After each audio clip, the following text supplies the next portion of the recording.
Hello students, welcome back to chemistry class by Surya sir. তোমরা দেখছো লক্ষ্যভেদ। আমাদের চলছে অ্যাটমিক স্ট্রাকচার, যেখানে কিনা আমরা অলরেডি জানতে পেরে গেছি বেশ কয়েকটা ইম্পর্টেন্ট ইনফরমেশন। কি কি একবার চলো সেইটাতে একবার চোখ বুলিয়ে নি, তারপরে আমরা আজকের ক্লাসটা শুরু করব। যে অ্যাটমিক স্ট্রাকচারে ক্লাস 11-এ আমরা এখনো পর্যন্ত কি কি এক্স্যাক্টলি জানতে পেরেছি। চলো শুরু করা যাক তাহলে। তো প্রথমে একদম জেনেছিলাম আমরা ডাল্টনস অ্যাটমিক থিওরি। ডাল্টনস অ্যাটমিক থিওরি, এই থিওরির মেইন পয়েন্ট কি ছিল? যে অ্যাটম হচ্ছে smallest particle of an substance, সব থেকে ছোট পার্টিকেলটা, এবং ওটা হচ্ছে ইনডিভিজিবল, ওর থেকে ছোট পসিবল নয়। এখান থেকে আমরা দেখলাম যে ক্যাথোড রে এক্সপেরিমেন্টের থ্রু দিয়ে ইলেকট্রনের ডিসকভারি হলো। ক্যাথোড রে এক্সপেরিমেন্টের থ্রু দিয়ে ইলেকট্রনের ডিসকভারি হলো, চার্জ পার্টিকেল ইলেকট্রনের ডিসকভারি হলো, নেগেটিভ চার্জ পার্টিকেল। অর্থাৎ জানা গেল অ্যাটম হচ্ছে ডিভাইজেবল এবং ওর মধ্যে নেগেটিভ চার্জের পার্টিকেল আছে। কিন্তু তার মানে অ্যাটম তো ওভারঅল নিউট্রাল, তাহলে নিশ্চয়ই পজিটিভ চার্জের পার্টিকেল থাকবে, এবং তার থ্রু দিয়ে আবার ক্যানাল রে এক্সপেরিমেন্টের থ্রু দিয়ে আমরা প্রোটনের ডিসকভারিও পাই। দ্যাট ইজ ক্যানাল রে, তার ডিসকভারির থ্রু দিয়ে আমরা প্রোটনেরও অস্তিত্ব পাই। দ্যাট ইজ ক্লিয়ার হয়ে গেল অ্যাটম হচ্ছে আর ডিভিজিবল, অ্যাটম ইনডিভিজিবল নয়, অ্যাটম হচ্ছে ডিভিজিবল এবং ক্লিয়ার কাট একটা পজিটিভ পার্টিকেল প্রোটন, একটা নেগেটিভ পার্টিকেল ইলেকট্রনস নিয়ে তৈরি হয়েছে। ওভারঅল নিউট্রাল, কিন্তু ভেতরে চার্জ পার্টিকেল প্রেজেন্ট আছে। সেই কারণেই যখন ডাল্টন অ্যাটমিক থিওরিতে মেন বলা হয়েছিল অ্যাটম হচ্ছে ইনডিভিজিবল, তখন কন্ট্রাডিকশন শুরু হয়েছিল যে অ্যাটম যদি ইনডিভিজিবল হয়, ওর মধ্যে যদি চার্জ পার্টিকেল না থেকে থাকে, তাহলে ইলেকট্রিসিটি কন্ডাকশন হচ্ছে কি করে? এবং সেখান থেকে ফার্দার এক্সপেরিমেন্টের থ্রু দিয়ে ফাইনালি ডিসকভার হলো ইলেকট্রিসিটি কন্ডাকশন হতে পারছিল অ্যাটমের মধ্যে, যদিও অ্যাটম নিউট্রাল। তার কারণ অ্যাটমের মধ্যে চার্জ পার্টিকেলের প্রেজেন্স আছে, ইকুয়াল অ্যামাউন্টে আছে opposite charge particle, positive negative, তাই ওভারঅল নিউট্রাল। কিন্তু তার মানে এই নয় যে ওকে আর ভাঙা যাচ্ছে না, ওর থেকে ছোট আর পার্টিকেল পাওয়া যাচ্ছে না। সো অ্যাটমের মধ্যে ছোট ছোট পার্টিকেলস আছে, sub atomic particles, electrons and protons equal নাম্বারে আছে, অপোজিট চার্জ ইকুয়াল নাম্বারে আছে। তার জন্য ওভারঅল অ্যাটম নিউট্রাল থাকছে। এই দুটো এক্সপেরিমেন্টের থ্রু দিয়ে থমসন ফার্স্ট অ্যাটমিক মডেল দিলেন। কি দিলেন? Thomson's atomic model, plum pudding model, Thomson's plum pudding model.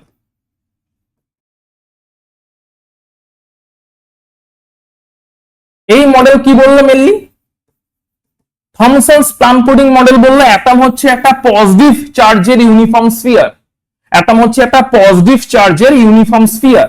So this is হচ্ছে একটা ইউনিফর্ম পজিটিভ চার্জের, মানে একটা মানে বলতে পারি ইউনিফর্ম স্ফিয়ার। অ্যাটম কেমন? ইউনিফর্ম সলিড স্ফিয়ার, ভেতরটা পুরোপুরি সলিড। কি দিয়ে সলিড? না পজিটিভ চার্জ আছে ভেতরে পুরোপুরি।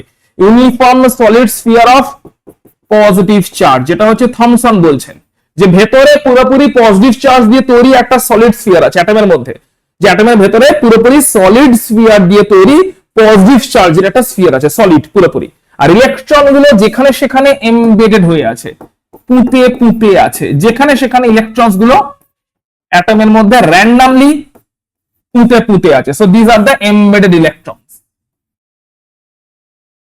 যারা কিনা অ্যাটমের মধ্যে যেখানে সেখানে পুঁতে আছে। আর কি বললেন থমসন? অ্যাটম হচ্ছে স্ফেরিক্যাল, দেখতেই পাচ্ছি, সঙ্গে টোটাল পজিটিভ আর টোটাল নেগেটিভ ইকুয়াল, সেই কারণে overall atom neutral.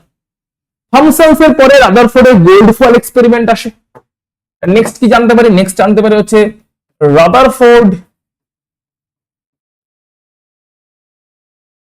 Gold foil experiment. এবং এই এক্সপেরিমেন্ট থেকে আমরা জানতে পারি অ্যাটমের নিউক্লিয়ার শেল মডেল, খুব ইম্পর্টেন্ট মডেল অ্যাটমের হিস্ট্রিতে। নিউক্লিয়ার শেল মডেল কি বলে? যে অ্যাটম স্ফেরিক্যাল ঠিক আছে, কিন্তু পজিটিভ চার্জটা এরকম ভাবে থ্রু আউট দ্য অ্যাটম ছড়িয়ে নেই। পজিটিভ চার্জটা একটা সেন্ট্রালি জায়গায় লোকেটেড আছে, যে সেন্ট্রাল জায়গাটাকে বলা হয় নিউক্লিয়াস। অ্যাটম হচ্ছে কোন সলিড স্ফিয়ার নয়, এটা হলো স্ফিয়ার, অর্থাৎ বেশিরভাগ জায়গায় হচ্ছে অ্যাটমের মধ্যে এমটি। অ্যাটম একটা হলো স্ফিয়ার, বেশিরভাগ জায়গায় হচ্ছে অ্যাটমের মধ্যে এমটি।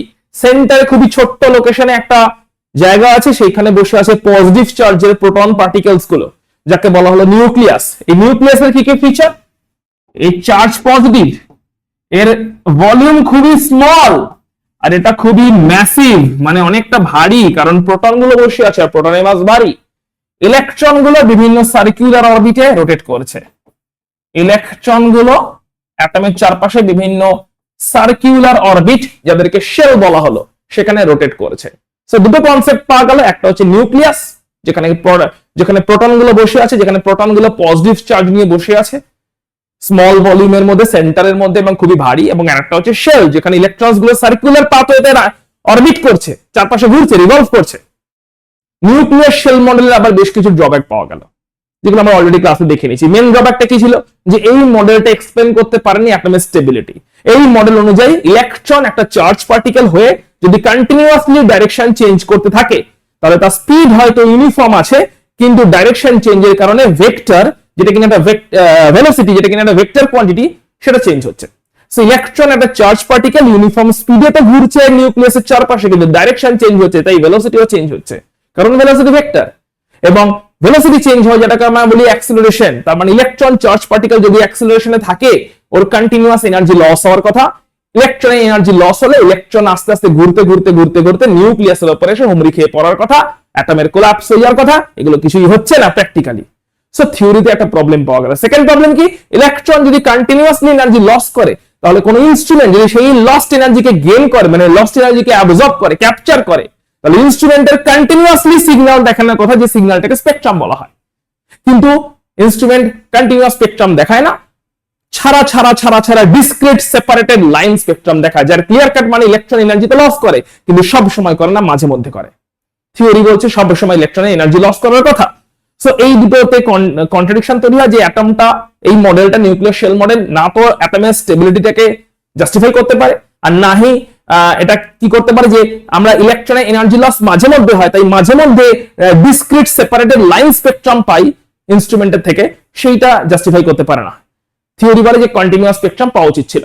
এনিওয়ে, এখান থেকে আমরা মুভ করে যাই ইলেকট্রোম্যাগনেটিক রেডিয়েশন। লাইটের দুরকম নেচার আছে, কি কি নেচার ছিল? সো আমরা এখান থেকে ফার্দার যেটা দেখছিলাম, সেটা হচ্ছে লাইটের dual nature. Dual nature of light, যেখান থেকে আমরা মেনলি প্ল্যাঙ্কস কোয়ান্টাম থিওরি অব্দি এসেছিলাম। আজকে আমরা তারপর থেকে এগোবো, বোর্ডসে ঢুকবো।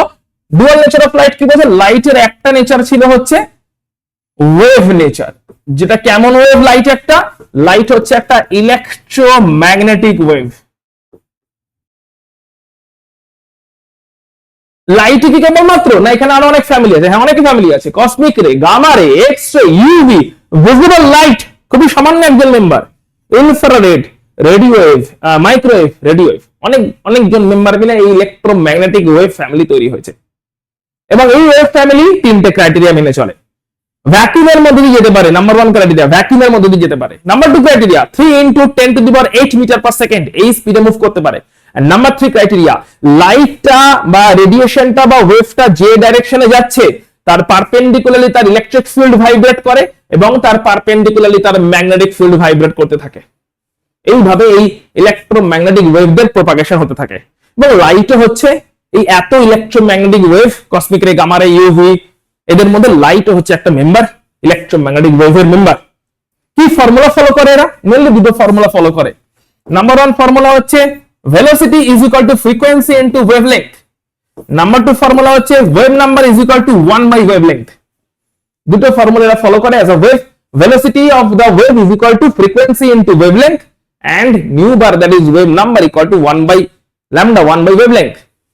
লাইটের আরো একটা নেচার পাওয়া গেল। এই নেচারটা কেন পাওয়া গেল? কারণ এই নেচারটা দুটো ফেনোমেনাকে এক্সপ্লেন করতে পারলো না। একটা হচ্ছে ব্ল্যাক বডি রেডিয়েশন, একটা হচ্ছে photo electric effect. Black body radiation এবং ফটো ইলেকট্রিক এফেক্ট, এই দুটো ফেনোমেনাকে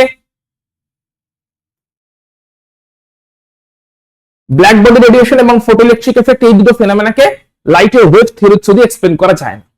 ব্ল্যাক বডি রেডিয়েশনে কি হয়? ব্ল্যাক বডি রেডিয়েশনে একটা ব্ল্যাক পার্টিকেল, একটা ব্ল্যাক বক্স মতন ধরতে পারো, যার ভেতরে বাইরে পুরোপুরি ব্ল্যাক। ওই ব্ল্যাক বক্সে একটা পিন হোল আছে, পিন হোলের থ্রু দিয়ে লাইট এন্ট্রি নেয়, এবং তারপরে ওই লাইট ওর মধ্যেই ঢুকে হারিয়ে ট্র্যাপড হয়ে যায়। কিছুক্ষণ পরে ব্ল্যাক বডিটা হিট হতে শুরু করে, হিটের এমিশন হতে শুরু করে। এক্সপেকটেশন কি ছিল? এক্সপেকটেশন এটাই ছিল যে কোনো একটা লাইট যদি কেবলমাত্র ওয়েভ হিসেবে বিহেভ করতো, তাহলে লাইট কি করতো? লাইট তাহলে আসতো, ভেতরে ঢুকতো, এবং ভেতরে রিফ্লেকশনে সব করতো, আবার করতে করতে পিন হোল দিয়ে বেরিয়ে যেত, ব্রাইট দেখতে পেতাম ভেতরটাকে, পিন হোলটাকে ব্রাইট দেখতে পেতাম, কিন্তু এটা হয়নি।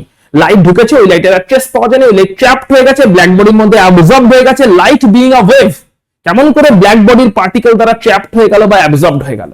ওই লাইটকে কেনই বার খুঁজে পাওয়া গেল না? কেনই বা ব্ল্যাক বডি কিছুক্ষণ পর থেকে লাইটকে অ্যাবজর্ব করে হিটেড হয়ে গেল? তো লাইট কি তাহলে সত্যি ওয়েভ ফর্মে এসেছিল, না এর কোন একটা ছদ্মবেশ বা ডিসগাইজ ফর্ম আছে যেটা কিনা পার্টিকেলের মতন বিহেভ করে? কোশ্চেন উঠলো ব্ল্যাক বডি থেকে।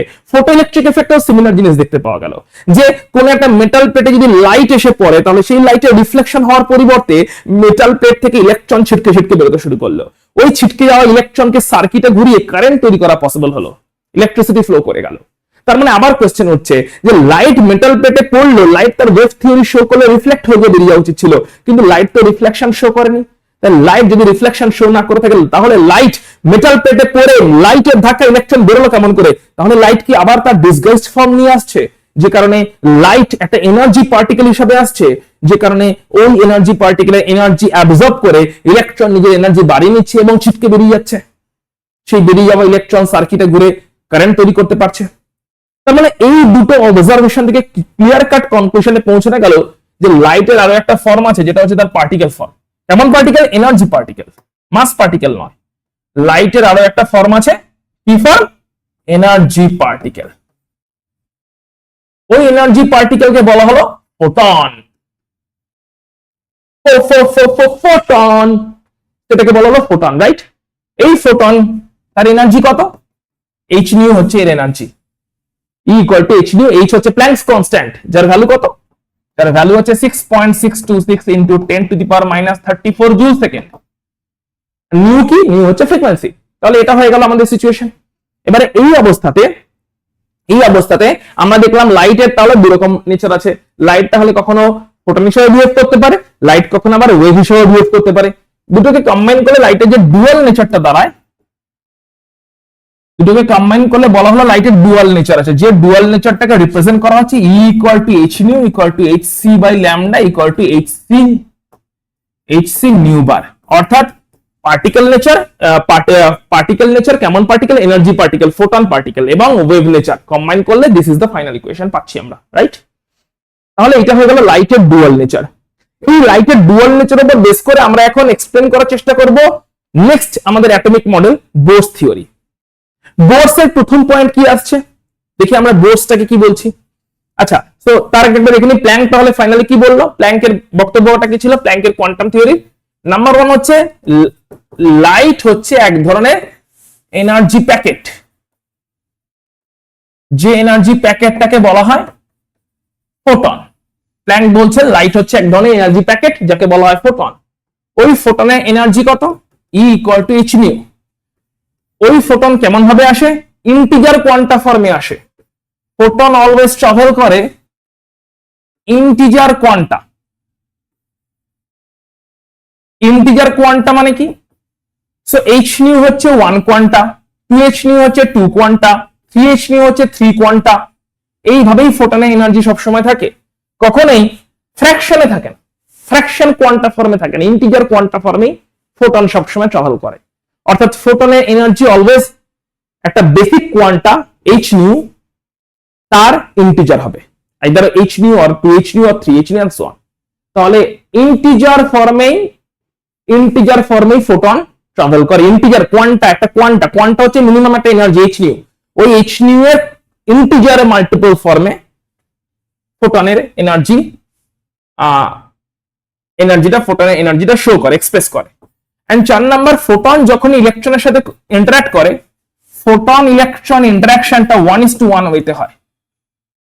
ফোটন ইলেকট্রনের সাথে ইন্টারঅ্যাক্ট করে যখন 1:1 ওয়েতে হয়, মানে একটা ফোটন একটা ইলেকট্রনের সঙ্গে ইন্টারঅ্যাক্ট করে ফোটন তার নিজের এনার্জিটা ইলেকট্রনের মধ্যে ট্রান্সমিট করে দেয়। তার জন্য ওই ফোটনটার আর কোনো এক্সিস্টেন্স থাকে না, ইলেকট্রনটা ওই এনার্জিটাকে পেয়ে যায় এবং একটা সেল থেকে পরের সেলে কতটা এনার্জি পেয়েছে তার উপর ডিপেন্ড করে সার্টেন একটা সেল থেকে পরের সেলে বা একটা সেল থেকে পুরো অ্যাটমের বাইরে জাম্প করে যায়, ডিপেন্ড করে কতটা এনার্জি পেয়েছে তার উপরে। তো কখনোই একটা ইলেকট্রনের সঙ্গে মাল্টিপল ফোটন বা মাল্টিপল ইলেকট্রনের সঙ্গে একটা ফোটনের ইন্টারাকশন হবে না, একটা ফোটনের সঙ্গে একটা ইলেকট্রনের ইন্টারাকশন হবে। তো this is planks quantum theory. এর উপর বেস করে চলো আমরা এখন দেখে নিই বোরস এর মেন কথা কি ছিল। বোরস কি কি মেনে নিলেন?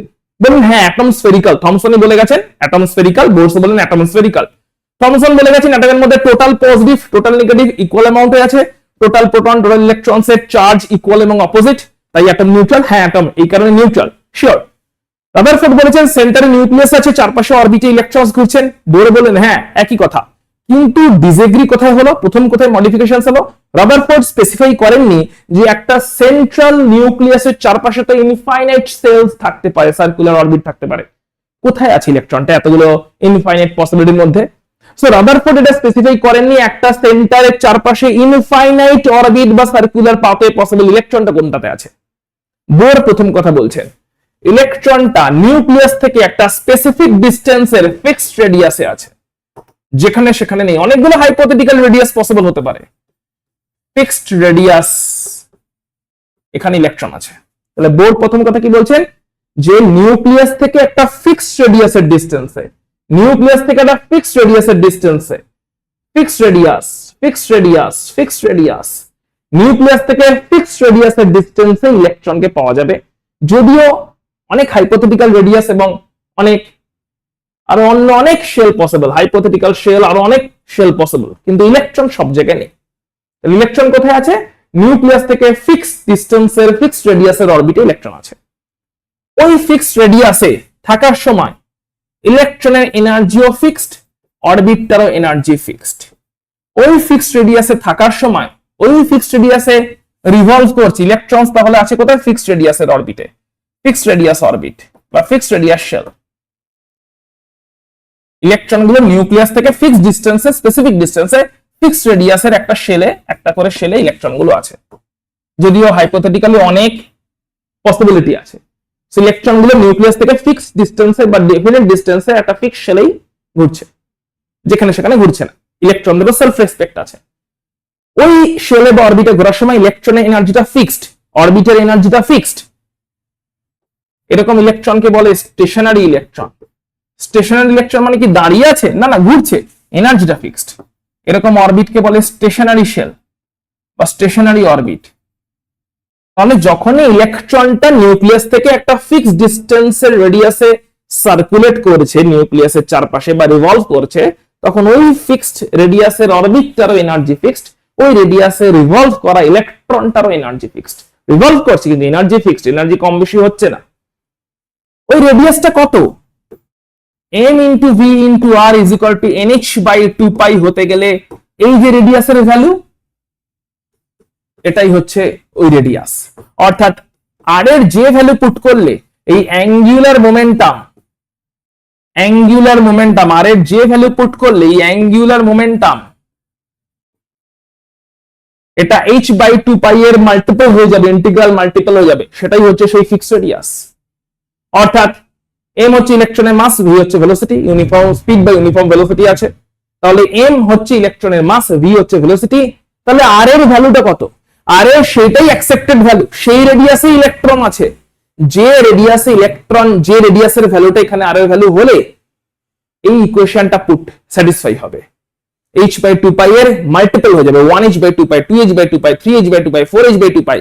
এরকম ভাবে হতে হলে আর এর যে ভ্যালু হতে হবে সেটাই হচ্ছে সেই ফিক্সড রেডিয়াস যেখানে কি ইলেকট্রন আছে, এবং যে রেডিয়াসের ইলেকট্রন থাকার সময় তার এনার্জি ফিক্স থাকছে এবং অরবিটটারও বা শেলটারও এনার্জি ফিক্স থাকছে। কারেক্ট? এখানে এনটাকে বলা হলো শেল নাম্বার। n1 হলে কে শেল, n2 হলে এল শেল, n3 হলে এম শেল, ছোটবেলায় কে এল এম যেগুলো পড়েছো, first shell, second shell, third shell. n এর ভ্যালু 1 2 3 শেল নাম্বার। তাহলে ইলেকট্রন কি কখনোই এনার্জি এক্সচেঞ্জ করে না, কখনোই কি এনার্জি অ্যাবজর্পশন বা এমিশন করে না? যদি না করে তাহলে লাইন স্পেকট্রামে বা কেন পাচ্ছি? হ্যাঁ, ইলেকট্রন মাঝে মধ্যে এনার্জি অ্যাবজর্পশন বা এমিশন করে। কখন করে? যখন ফোটন আসে। That is fourth point, quantisation.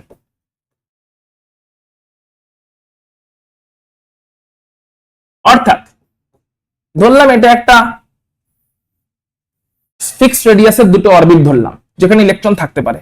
প্রথমটা ধরলাম আছে, পরেরটা ধরলাম থাকার চান্স আছে। তাহলে এটা একটা ফিক্সড রেডিয়াসের অরবিট যেখানে ইলেকট্রন থাকতে পারে। এটা নেক্সট ফিক্সড রেডিয়াসের অরবিট যেখানে ইলেকট্রন যদি থাকতে চায় থাকতে পারে।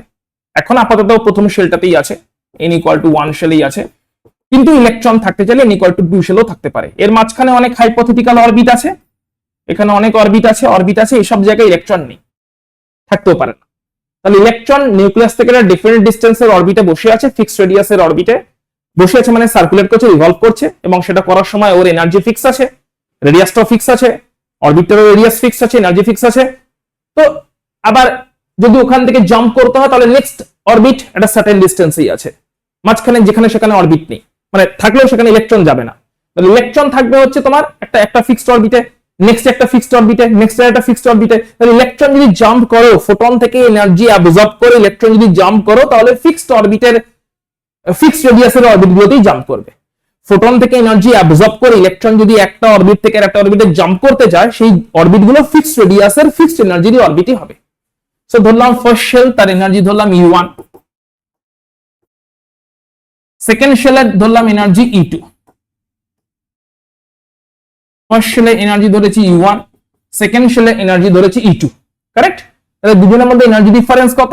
এনার্জি ডিফারেন্স হচ্ছে ডেল্টা E, যেটা হচ্ছে E2 মাইনাস E1। ফার্স্ট শেলে এনার্জি ডিফারেন্স হচ্ছে ডেল্টা E, মানে first shell second shell energy difference হচ্ছে delta E equal to E2 minus E1। এখন কথা হচ্ছে যদি ফোটন আসে তার h নিউ এনার্জি নিয়ে, তাহলে ওই ফোটনটাকে ইলেকট্রন যদি অ্যাবজর্ব করে, সো দিস ইজ অ্যাবজর্পশন, যদি হয় তাহলে ইলেকট্রনটা ওই ফোটনে এনার্জি অ্যাবজর্ব করে তখনই নেক্সট শেলে জাম্প করবে যদি ওই এনার্জির অ্যামাউন্টটা এই ডেল্টা ইর সঙ্গে ইকুয়াল হয়। অর্থাৎ এই এক্সাইটেশনের ক্রাইটেরিয়া কি হলো?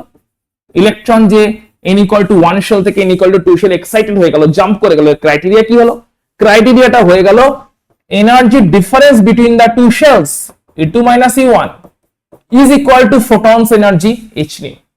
ফোটনটাকে ঠিক অতটাই এনার্জি নিয়ে আসতে হবে যেটা কিনা দুটো এনার্জির ডিফারেন্স, দুটো এনার্জি লেভেলের ডিফারেন্স, দুটো অরবিটের এনার্জির ডিফারেন্স, দুটো শেলের মধ্যে এনার্জি লেভেলের ডিফারেন্স, দুটো শেলের মধ্যে এনার্জি লেভেলের যা ডিফারেন্স তার থেকে বেশি বা কম এনার্জি নিয়ে যদি ফোটন আসে, তাহলে সেই ফোটনকে ইলেকট্রন রিজেক্ট করবে, ইলেকট্রন অ্যাকসেপ্ট করবে না। রিজেক্টেড ফোটন মেবি রিফ্লেক্ট হয়ে ওয়েভ হিসেবে বেরিয়ে যেতে পারে, কিন্তু ফোটন যখন এসেছে ইলেকট্রন তখন ওই ফোটনকে অ্যাবজর্ব করবে, দিয়ে নিজের মধ্যে ট্রান্সমিট করে নেবে, নিজের মধ্যে ওই এনার্জিটা ঢুকিয়ে নেবে, দিয়ে নিজে জাম্প করে যাবে। এটা তখনই হবে যখন কোয়ান্টাইজেশন হবে। What is quantisation? কোয়ান্টাইজেশন হচ্ছে ইলেকট্রনটা যেখানে আছে আর নেক্সট অ্যাভেলেবল যে এনার্জি লেভেল আছে, যদি ইনকামিং ফোটনটার এনার্জি এই এনার্জি গ্যাপটার সঙ্গে ইকুয়াল হয়, যদি ইনকামিং ফোটনের এনার্জি এই গ্যাপের সঙ্গে ইকুয়াল হয়, ইলেকট্রন ওই ফোটনকে অ্যাবজর্ব করে নিজের এনার্জি বাড়াবে এবং জাম্প করে যাবে। This is called excitation. কেমন করে হলো এক্সাইটেশনটা? কোয়ান্টাইজড ওয়েতে। So this is called quantization. Quantization মানে ইলেকট্রন এনার্জি অ্যাবজর্ব করে জাম্প করে গেল, এক্সাক্ট এনার্জি অ্যাবজর্ব করে, যতটা এনার্জি ওর দরকার ছিল জাম্প করার জন্য ঠিক অতটাই এনার্জি ফোটন থেকে পেয়েছিল, তাই জাম্পটা করতে পারলো। তার থেকে বেশি বা কম হলে ইলেকট্রন ওই ফোটনের সঙ্গে ইন্টারঅ্যাক্ট করবে না, ফোটন রিফ্লেক্টেড হবে এবং ওয়েভ হিসেবে বেরিয়ে যাবে। ক্লিয়ার? এক্সাইটেশনের পরে ইলেকট্রন যদি আবার ডিএক্সাইট হয়ে প্রথম অবস্থায় ফেরত আসে, এক্সাইটেশনের পর ইলেকট্রন যদি আবার ডিএক্সাইটেড হয়ে প্রথম অবস্থায় ফেরত আসে, তাহলে ঠিক যতটা এনার্জি অ্যাবজর্ব করেছিল অতটা এনার্জির ফোটন এমিট করবে, যতটা এনার্জি অ্যাবজর্ব করেছিল অতটা এনার্জির ফোটনকে এমিট করে দেবে। এটাও কোয়ান্টাইজড ওয়েতেই হবে। যদি আমরা মানে একটু গ্রাফিক্যালি দেখার চেষ্টা করি, ধরলাম ইলেকট্রন একদম গ্রাউন্ড লেভেলে আছে, লো স্টেটে আছে, লোয়েস্ট এনার্জি লেভেলে আছে, যাকে আমরা গ্রাউন্ড স্টেট বলে থাকি। লোয়েস্ট এনার্জি স্টেটে আছে, লোয়েস্ট এনার্জি, ওরা একদম লোয়েস্ট এনার্জি প্রথম শেলে আছে, লোয়েস্ট এনার্জি লেভেলে আছে, গ্রাউন্ড স্টেটে আছে। এন্ড নেক্সট অ্যাভেলেবল স্টেট ধরলাম এটা N2, যেটা কিনা এক্সাইটেড স্টেট। গ্রাউন্ড স্টেটে এনার্জি ধরলাম E1, এক্সাইটেড স্টেটে এনার্জি ধরলাম E2। ইলেকট্রন ছিল এখানে, তার সঙ্গে ইন্টারঅ্যাক্ট করতে এসেছে ফোটন, 1:1 ওয়েতে ইন্টারাকশন হয়েছে। সো যেই ফোটন এসেছে এখানে অ্যাবজর্পশন হলো। কি ক্রাইটেরিয়া? এমনি হলো না, কোয়ান্টাইজেশন ক্রাইটেরিয়া মেনে হলো। সো অ্যাবজর্পশন কখন হবে? অ্যাবজর্পশন যখন হবে যখন এই ডিফারেন্সটা ডেল্টা ই, এই কন্ডিশনটা মেইনটেইন হয়েছে, ডেল্টা ই ইকুয়াল টু দুটো এনার্জি লেভেলের ডিফারেন্স, এটাই ইনকামিং ফোটনে এনার্জির সঙ্গে ইকুয়াল হচ্ছে। সো ডেল্টা ই যেটা কিনা দুটো এনার্জি লেভেলের ডিফারেন্স, সেটাই যদি ইনকামিং ফোটনে এনার্জির সঙ্গে ইকুয়াল হয়, এই কন্ডিশনটাকেই বলা হয় কোয়ান্টাইজেশন। যে এক্সাক্ট যতটা এনার্জি দরকার একটা এনার্জি লেভেল E1 থেকে next available energy level E2 তে যাওয়ার জন্য, ঠিক অতটাই এনার্জি নিয়ে ফোটনটা এসেছে, ইলেকট্রনটা অ্যাবজর্ব করেছে, জাম্প করে গেছে, এক্সাইটেড হয়ে গেছে। সো এক্সাইটেড হয়ে গেল, দিস ইজ এক্সাইটেশন। কিছুক্ষণ পরে ইলেকট্রন আবার ডি এক্সাইটেড হতে পারে, উপর থেকে নিচে নেমে আসবে, দিস ইজ ডি এক্সাইটেশন।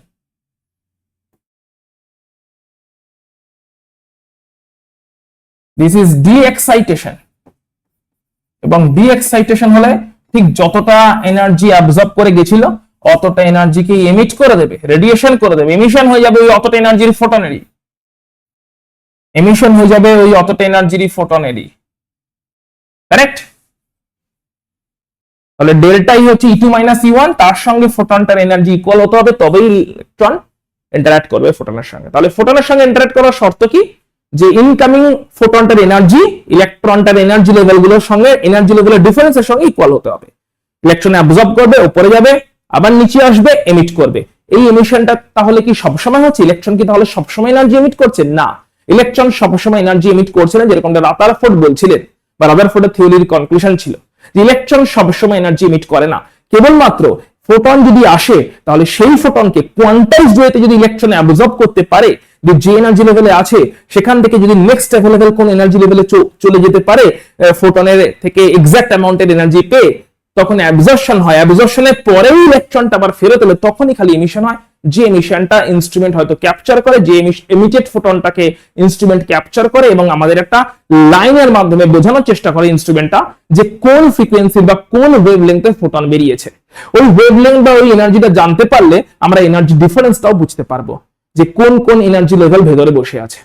এটাই হচ্ছে ইনস্ট্রুমেন্টের পারপাস। অর্থাৎ যখনই এমিটেড ফোটনটাকে, মাঝে মধ্যে, সবসময় তো হচ্ছে না, ফোটনকে আসতে হবে প্রথম কথা, আর শুধু এলেই হবে না, ওই ফোটনকে অ্যাবজর্ব হওয়ার জন্য কোয়ান্টাইজেশনের শর্তও পূরণ করতে হবে। এটা হলে ইলেকট্রন এক্সাইটেড হবে, এক্সাইটেড হলে সে ডি এক্সাইটেড হবে, তখনই খালি এনার্জির এমিশন হবে। ওই মাঝে মধ্যে এমিটেড এনার্জি গুলোকে, মাঝে মধ্যে এমিটেড ফোটন গুলোকে ইনস্ট্রুমেন্ট ক্যাপচার করবে, ক্যাপচার করে ফোটনটাকে অ্যানালিসিস করে আমাদেরকে জানায় ইনস্ট্রুমেন্ট যে ফ্রিকোয়েন্সির বা যে ওয়েভলেংথের ফোটন এমিটেড হলো, যে ফ্রিকোয়েন্সির বা যে ওয়েভলেংথের ফোটনটা এমিটেড হলো, ওই ফোটনটার এনার্জি কত, ওই এনার্জি থেকে আমরা জানতে পারি যে এনার্জি গ্যাপটা কত ছিল। কারণ যতটা এনার্জি গ্যাপ ততটা অ্যামাউন্টেরই এনার্জি নিয়ে ফোটনটা এমিট হয়ে যাচ্ছে। সেই এমিটেড ফোটনটাকে ইনস্ট্রুমেন্ট ক্যাপচার করে আমাদের জানাচ্ছে যে এমিটেড ফোটনের ওয়েভলেংথ এত, এমিটেড ফোটনের ফ্রিকোয়েন্সি এত, তাহলে এমিটেড ফোটনের এনার্জি এত হবে, সেইটাই হবে হচ্ছে এনার্জি গ্যাপটা। So this is quantisation Bohr's থিওরির। এখান থেকে চলে আসছি বোরসের অ্যাপ্লিকেশন। বোরসের অ্যাপ্লিকেশনের মেইন পয়েন্ট কি? বোরস তো বললেন যে রেডিয়াস ফিক্সড হতে হবে, এনার্জি ফিক্সড হতে হবে, কত, ভেলোসিটিও ফিক্সড আমরা জানি, মানে স্পিডটাও ফিক্সড, ম্যাগনিটিউডটা কত, এই ভ্যালুগুলো চলো সেগুলো আমরা দেখি। সো আমরা এখন দেখবো বোরসের অ্যাপ্লিকেশনে এনার্জি অফ ইলেকট্রন। একটা ইলেকট্রনের এনার্জির এক্সপ্রেশন দিয়ে দেওয়া আছে, একটা ইলেকট্রনের এনার্জির এক্সপ্রেশন। সো ইলেকট্রনের এনার্জির এক্সপ্রেশন আমরা দেখতে পাচ্ছি En equal to minus m to the power 4 by 8 epsilon naught square into h square into z square by n square. এখানে সবগুলোই কনস্ট্যান্ট। m তো mass of electron constant, e হচ্ছে charge of electron constant, epsilon naught হচ্ছে permittivity of vacuum constant, h হচ্ছে Planck's constant, খালি variable কারা কারা, z atomic number, আর n কত নাম্বার শেল। আগে একটা মাইনাস সাইনও আছে দেখতে পাচ্ছি, মাইনাস সাইনের ইম্পর্টেন্স কি সেটা একটু ডিসকাস করে নিই। যেখানে নেগেটিভ সাইন কেন আছে এনার্জি এক্সপ্রেশনে? নেগেটিভ সাইনটি এটাই মিন করে যে nuclear force is attractive, nuclear force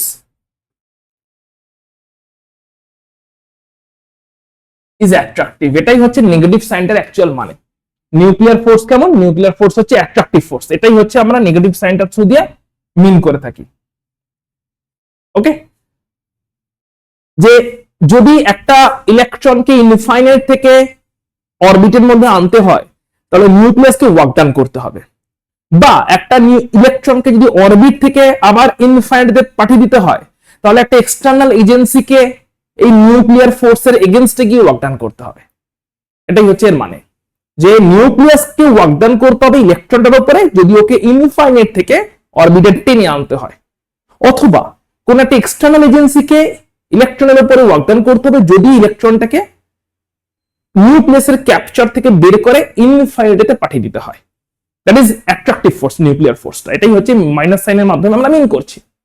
okay, expression দেখলাম, সবকটা ভ্যালু যদি বসিয়ে দিই তাহলে একটা কনস্ট্যান্ট বেরিয়ে আসবে, কারণ এগুলো সবই constant, m e epsilon naught h সবই constant.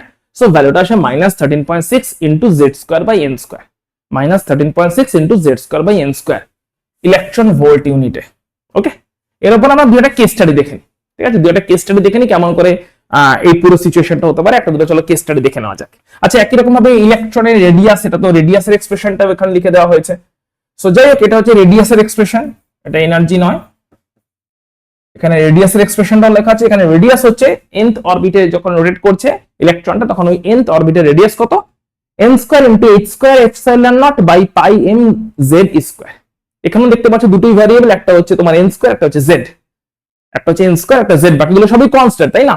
h constant, Planck's constant, epsilon naught হচ্ছে permittivity of vacuum constant, pi তো কনস্ট্যান্ট, m হচ্ছে মাস অফ ইলেকট্রন, e হচ্ছে চার্জ অফ ইলেকট্রন, সবই কনস্ট্যান্ট। তাহলে এখানেও ভ্যারিয়েবল এখানে হচ্ছে তোমার এই n স্কয়ার বাই z, এটাই ভ্যারিয়েবল। ওখানেও যেমন z square by n square, এটাই ভ্যারিয়েবল। তাহলে এই ভ্যারিয়েবল গুলোর উপর বেস করে আমরা কেস স্টাডি দুই একটা দেখবো। চলো দেখা যাক। এনার্জি এক্সপ্রেশনের জন্য এনার্জি এক্সপ্রেশনে ভালো করে কেস স্টাডি দেখবে, শুনবে, ভালো করে শুনবে। এনার্জি এক্সপ্রেশনে কেস স্টাডি কি বলছে? ধরো for example case energy expression 1 number case, প্রথম কেসটাকে নিচ্ছি। কি বলছে দেখো, ধরো বললাম আমরা হাইড্রোজেনের ফার্স্ট শেলের এনার্জি বের করতে চাই। হাইড্রোজেনের ফার্স্ট শেল মানে Z1, হাইড্রোজেনের জন্য Z1, ফার্স্ট শেল মানে N1। তাহলে minus 13.6 into 1 square by 1 square electron volt, that is minus 13.6 electron volt. ধরো আমরা বললাম হিলিয়াম আয়নের সেকেন্ড শেলের আমরা এনার্জি বের করতে চাই। দ্যাট ইজ কত হবে? হিলিয়ামের জন্য Z হচ্ছে 2 আর সেকেন্ড শেল মানে আবার হচ্ছে NO হচ্ছে 2, তাহলে minus 13.6 into 2 square by 2 square, that is again minus 13.6 electron volt. মানে হাইড্রোজেনের ফার্স্ট শেলের যে এনার্জি, হিলিয়াম আয়নের সেকেন্ড শেলের একই এনার্জি দেখতে পাচ্ছি। হিলিয়াম আয়ন মানে Z2, অ্যাটমিক নাম্বার 2, N তো 2 সেকেন্ড শেল বলছি বলে। চলো আরো দুই একটা করে নি। ধরো বলা হলো যে আমরা লিথিয়ামের 2+ আয়নের ফার্স্ট শেলের এনার্জি বের করতে চাই।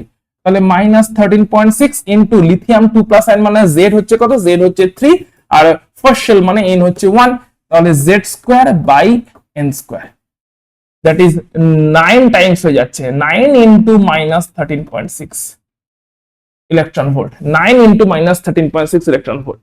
অর্থাৎ হাইড্রোজেনের যা ফার্স্ট শেল এনার্জি তার 9 টাইমস হয়ে গেছে। হাইড্রোজেনের ফার্স্ট শেল এনার্জি কত? মাইনাস 13.6, মাইনাস 13.6 হচ্ছে হাইড্রোজেনের ফার্স্ট শেল এনার্জি, ওটা 9 টাইমস হয়ে গেল এখন, রাইট? আর দেখে নিই চলো। ধরো বললো যে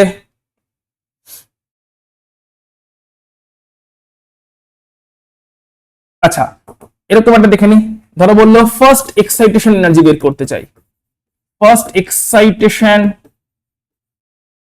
এনার্জি অফ লিথিয়াম 2+ আয়ন। এবার ফার্স্ট এক্সাইটেশন এনার্জি মানে কি? এটার মানেই হচ্ছে energy difference between second shell and first shell.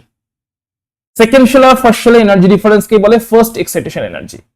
তাহলে সেকেন্ড শেল এনার্জি লিখি লিথিয়ামের জন্য, এটা সবই লিথিয়ামের জন্য চলছে। লিথিয়াম মানে যে Z2 চলছে, লিথিয়াম মানে Z3 চলছে, অ্যাটমিক নাম্বার 3 চলছে, right?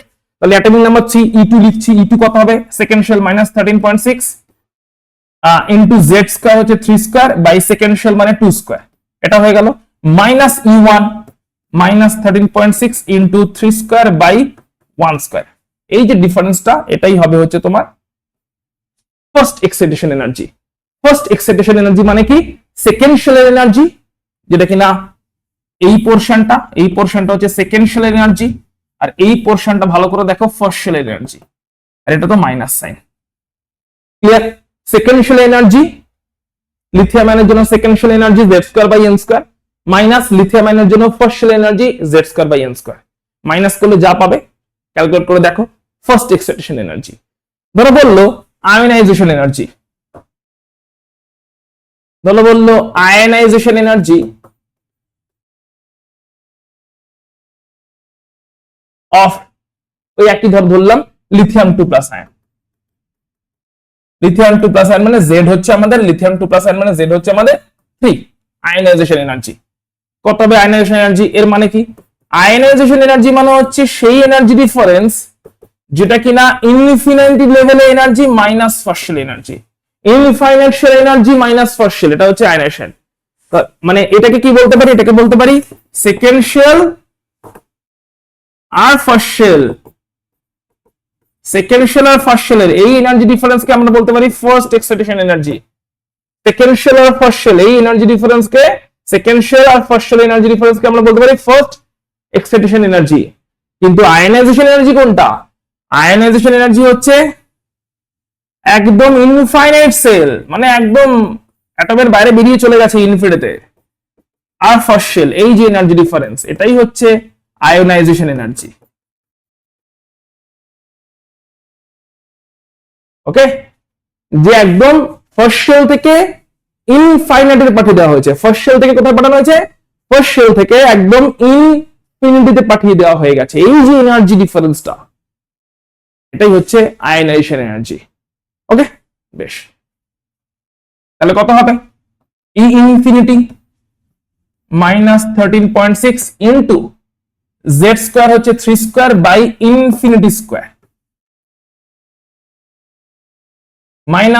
Minus 13.6 into Z square by 1 square.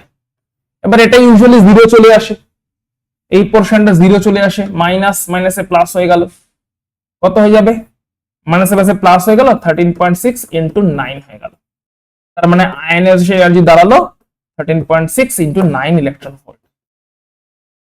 আশা করি ক্লিয়ার হয়েছে কেমন করে করছি, কারণ এই পার্টটা জিরো হয়ে যাচ্ছে। সো বেসিক্যালি এই পার্টটা হচ্ছে ই ইনফিনিটি, ঠিক আছে, মাইনাস এই পার্টটা হচ্ছে তোমার E1।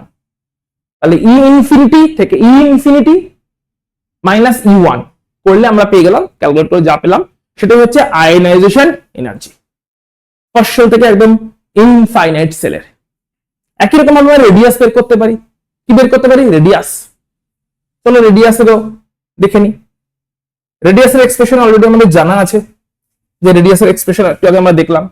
এবার এখানে যদি হাইড্রোজেনের জন্য প্রথমে বের করতে চাই, হাইড্রোজেনের ফার্স্ট শেলের রেডিয়াস কত, তাহলে সমস্ত ভ্যালু যদি পুট করা হয় সঙ্গে এন, এই এক্সপ্রেশনটা কি এরকম করে লেখা যায়, সমস্ত ভ্যালু পুট করলে এটা আসে 0.529। আচ্ছা ওখানে লিখে দেওয়া আছে, সরি এই যে লিখে দেওয়া আছে, এটা হচ্ছে আমার, এটা হচ্ছে নেট এক্সপ্রেশন, এটা হচ্ছে আমার অঙ্ক করার ফর্মুলা। এটা হচ্ছে রেডিয়াসের, এটা হচ্ছে রেডিয়াসের একদম রেডিয়াসের ফাইনাল এক্সপ্রেশন, যে radius equal to n square into h square epsilon not by pi m z square. এটা হচ্ছে রেডিয়াসের এক্সপ্রেশন। এখানে n আর z হচ্ছে ভ্যারিয়েবল, n হচ্ছে শেল নাম্বার, z হচ্ছে অ্যাটমিক নাম্বার, এটা হচ্ছে ভ্যারিয়েবল। ওদের বাদ দিয়ে n আর z কে বাদ দিয়ে n হচ্ছে অ্যাটমিক নাম্বার, সরি n হচ্ছে শেল নাম্বার, কত নাম্বার শেলের রেডিয়াস বের করতে চলেছি, আর z হচ্ছে অ্যাটমিক নাম্বার কোন অ্যাটম বা কোন আয়নটার জন্য। ওদের বাদ দিয়ে বাকি সমস্ত ভ্যালু পুট করলে এটা আসে হচ্ছে 0.529। ঠিক আছে, n আর z কে বাদ দিয়ে পুট করলে আসে 0.529 angstrom into n square by z। ওটাই তো ভ্যারিয়েবল। তাহলে হাইড্রোজেনের জন্য কি হবে? হাইড্রোজেনের জন্য z এর মান কত? 1, n ও হচ্ছে 1, তাহলে এটা হবে 0.529 into n square by z angstrom, that is 0.529 angstrom. মানে হাইড্রোজেন অ্যাটমের ফার্স্ট শেলের রেডিয়াস এটা। মানে নিউক্লিয়াস থেকে 0.529 অ্যাংস্ট্রম দূরে গেলেই প্রথম ইলেকট্রনটাকে সার্কুলার অরবিটে ঘুরন্ত অবস্থায় দেখতে পাওয়া যাবে। নিউক্লিয়াস থেকে 0.529 অ্যাংস্ট্রমের আগে বা পরে ইলেকট্রন থাকছে না। এক্স্যাক্টলি নিউক্লিয়াস থেকে ডেফিনিট ডিস্টেন্সের ফিক্সড রেডিয়াসে ইলেকট্রনকে ঘুরতে দেখতে পাওয়া যাবে। ওই ফিক্সড রেডিয়াসটা পাওয়া গেল হাইড্রোজেন অ্যাটমের জন্য 0.529 অ্যাংস্ট্রম। যদি ওটা ধরো হিলিয়াম আয়নের জন্য বের করতে চাইতাম, হিলিয়াম আয়নের ফার্স্ট শেল কোথায় কত হবে? হিলিয়ামের জন্য z হচ্ছে তোমার 2, ফার্স্ট শেল মানে n1, 0.529 into 2 square by, sorry first shell তো 1 স্কয়ার বাই 2, 1 স্কয়ার বাই 2, তার মানে হাফ হয়ে যাচ্ছে, হাফ ইনটু 0.529 অ্যাংস্ট্রম। মানে হিলিয়াম আয়নের ক্ষেত্রে ফার্স্ট ইলেকট্রনটা কিন্তু আগেই দেখতে পাচ্ছি। হাইড্রোজেনের জন্য ফার্স্ট ইলেকট্রনটা 0.529 অ্যাংস্ট্রম দূরে গিয়ে রোটেট করছে, বাট হিলিয়াম আয়নের জন্য ফার্স্ট ইলেকট্রনটা কিন্তু তার হাফ ডিস্টেন্সেই প্রেজেন্ট থাকছে। Ion to ion, atom to atom vary করবে, কিন্তু এর ডেফিনিট ডিস্টেন্স হবে ফিক্সড রেডিয়াসের। চলো না লিথিয়ামের জন্য বের করে নিই। ধরো লিথিয়াম 2 প্লাসের ফার্স্ট শেল, লিথিয়াম 2 প্লাসের ফার্স্ট শেল 0.529 ইনটু তোমার n square by z, n হচ্ছে ফার্স্ট, z হচ্ছে তোমার 1 স্কয়ার বাই 3। দেখো আরো কাছে, দ্যাট ইজ 0.529 এর 1/3, তার মানে কি দেখতে পাচ্ছি, যত নিউক্লিয়াসে প্রোটন নাম্বার বাড়ছে, অ্যাটমিক নাম্বার বাড়ছে, হাইড্রোজেনের প্রোটন নাম্বার 1, হিলিয়ামের প্রোটন নাম্বার 2, লিথিয়ামের প্রোটন নাম্বার 3, প্রোটন নাম্বার বাড়লে শেলগুলো কাছে আসছে। কারণ হাইড্রোজেনের জন্য নিউক্লিয়াস থেকে যে ডিস্টেন্সে ইলেকট্রন অ্যাভেলেবল ছিল, হিলিয়ামের জন্য কিন্তু তার কাছে, লিথিয়ামের জন্য আরো কাছে ইলেকট্রন অ্যাভেলেবল। কিন্তু এই ডিস্টেন্সটা কিন্তু ফিক্সড ফর লিথিয়াম আয়ন, অর্থাৎ নিউক্লিয়াস থেকে এই ফিক্সড ডিস্টেন্সের রেডিয়াসে ইলেকট্রনকে প্রথমবার পাওয়া যাবে, তার আগে পরে নয়। হিলিয়াম আয়নের জন্য নিউক্লিয়াস থেকে এই ফিক্সড ডিস্টেন্সে ইলেকট্রনকে প্রথমবারের জন্য রোটেট করতে দেখতে পাওয়া যাবে, এন্ড সো অন। তাহলে বোরসের মেইন অ্যাপ্লিকেশন গুলো আমরা দেখলাম। আমাদের বোরসের নেক্সট অ্যাপ্লিকেশন নিয়ে আমরা নেক্সট ভিডিওতে আসবো, যেখানে কিনা আমরা হাইড্রোজেনের স্পেকট্রাম আর রিডবার্গ ইকুয়েশন এই দুটোকে ফলো করব। আজকের এই ক্লাসটা আমরা এখানে স্টপ করছি। দেখা হচ্ছে তোমাদের সঙ্গে পরের ক্লাসে।